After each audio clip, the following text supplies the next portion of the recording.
My remarks are directed to the white people in the room. Speak into the mic.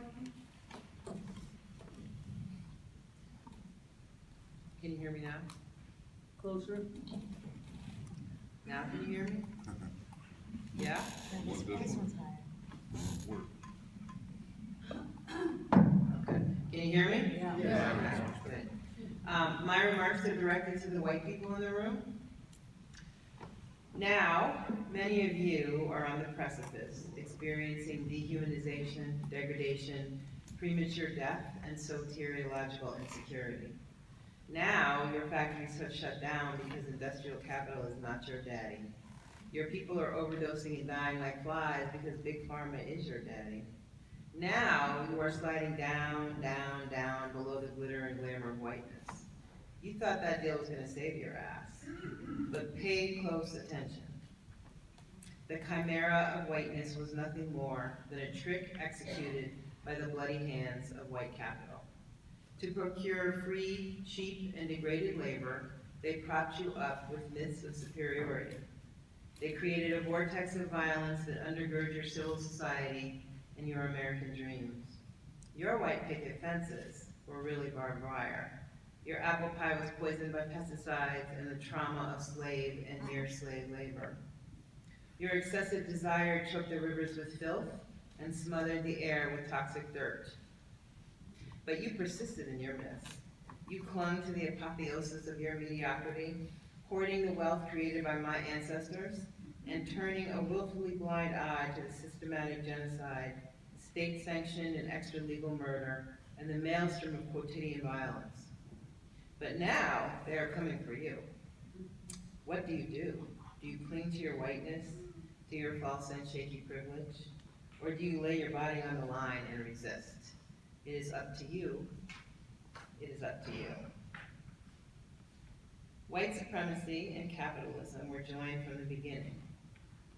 Kickstarted by the rape of the African continent, the transportation of some 12 million black bodies, and the genocidal theft of these indigenous lands, Euro-American wealth begins at the nexus of capitalism and white supremacy, violence, and dispossession.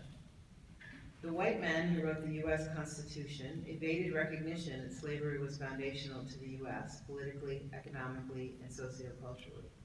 They told lies about white superiority that served as an alibi for the violence of accumulation. Nevertheless, it was enslaved Africans brought in chains that provided the labor that allowed the United States to grow into a capitalist economic power. While they were producing cotton, sugar, tobacco, and rice, my ancestors were thoroughly dehumanized. They were chattel, real estate, property.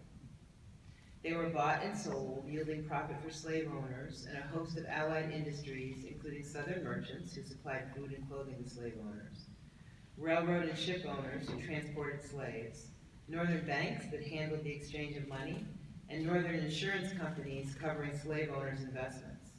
The slave trade was the foundation of the entire economy. The entire economy rested on the backs of slaves. The New England textile industry, for example, was fueled by the labor of enslaved blacks picking cotton. Indeed, according to the scholar Garakai Chengu, cotton was to the early 19th century what oil was to the 20th, the commodity that determined the wealth of nations. Cotton amounted to a staggering 50% of U.S. exports and ignited the economic boom that America experienced. America owes its very existence as a first world nation to the degradation of my enslaved ancestors.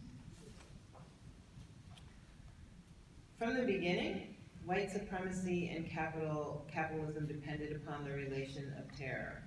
It was terror and violence that attended the Atlantic slave trade and opened the possibility for the generation of great white wealth. And it is terror and violence that attends the black incarcerated body of the 21st century. On one hand, in the 15th and 16th centuries, Black Death fueled the accumulation of capital. On the other end, in the 21st century, Black Death and warehousing are tools for solving the endemic crisis of overaccumulation.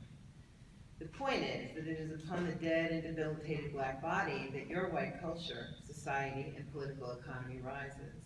Your lifestyle is enabled by terror, violence, death. Your civil society, with all its hypocrisy and denial, is based upon the death and degradation of my people. Ruth Wilson Gilmore, the Marxist geographer, defines racism as the state-sanctioned or extra-legal production and exploitation of group-differentiated vulnerability to premature death. Black, brown, and indigenous people are under constant attack legally and extra-legally, and the result is terror, violence, and the looming reality of early death. This is true in terms of police violence, mass criminalization, deportation, and the abject failure to protect. But it is also true everywhere, every day, through the most intimate details of our life. The bodies of Black women and Black children have no value. A Black woman is 22% more likely to die from heart disease than a white woman, 71% more likely to perish from cervical cancer, and 243% more likely than white women to die from pregnancy or childbirth-related causes. 243%. Black babies are 200 or 300% more likely to die in infancy than white babies. In cities like Baltimore, Philadelphia, and Chicago, there's a 20-year gap in life expectancy between people living in Black neighborhoods and those living in wealthier white ones. An entire generation, 20 years. Eric Garner was confronted by police for selling loosies. "I'm minding my business, officer, please just leave," he said. And then the police grabbed him in a chokehold and 5 others pinned him down on the sidewalk and forced his arm behind his back.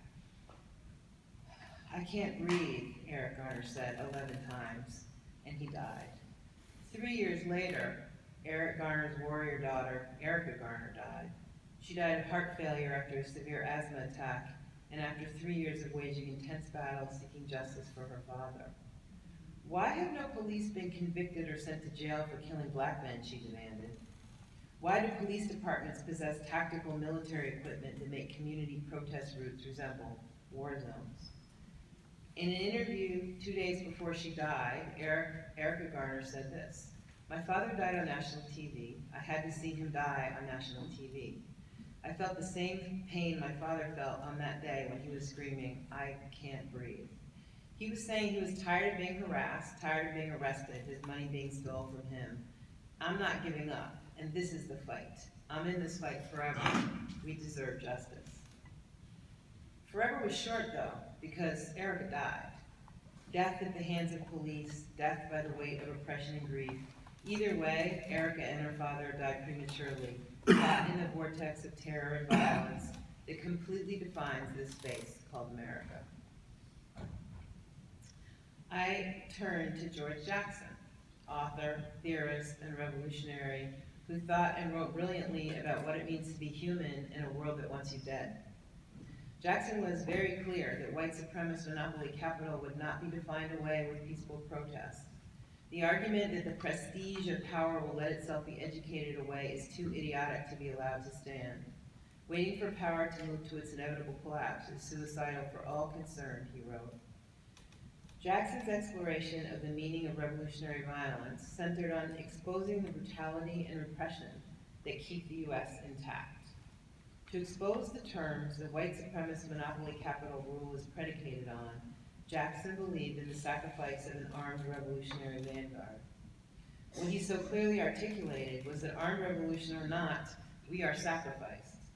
Born to premature death, he wrote, a menial, subsistence wage worker, odd job man, the cleaner, the cot, the man under the hatches without bail, anyone who can pass a civil service examination today can kill me tomorrow. Anyone who passed the civil service examination yesterday can kill me today with complete immunity. I lived with repression every moment of my life, a repression so formidable that any movement on my part can only bring relief, the respite of a small victory, or the release of death. Since I am already a slave, Jackson is arguing, the only redeeming course, the only way possible for us to claim our humanity and simply live is the sacrifice of armed struggle. I am a product of violence, a deep and searing violence that shapes my ontology, the contours of my history, the dimensions of my future. I did not make the violence. The violence made me, and it will unmake me. I wept as I quoted George Jackson. I wept as I faced the dilemma, the truth, that the desire to be black and simply live requires a confrontation with repression and violence that consists of violence and bloody sacrifice. I don't see a way out of this dilemma because I cannot trust you. But this is what I know and what I want to say to you. Being human requires you to recognize that your life depends upon savage brutality and murder. Being human requires that you confront the terror and violence upon which rests the foundation of your white lives. For us to simply live, to express our humanity, and for the possibility of nonviolence, it is ultimately up to you. This is the truth. Revolutionary nonviolence is up to you.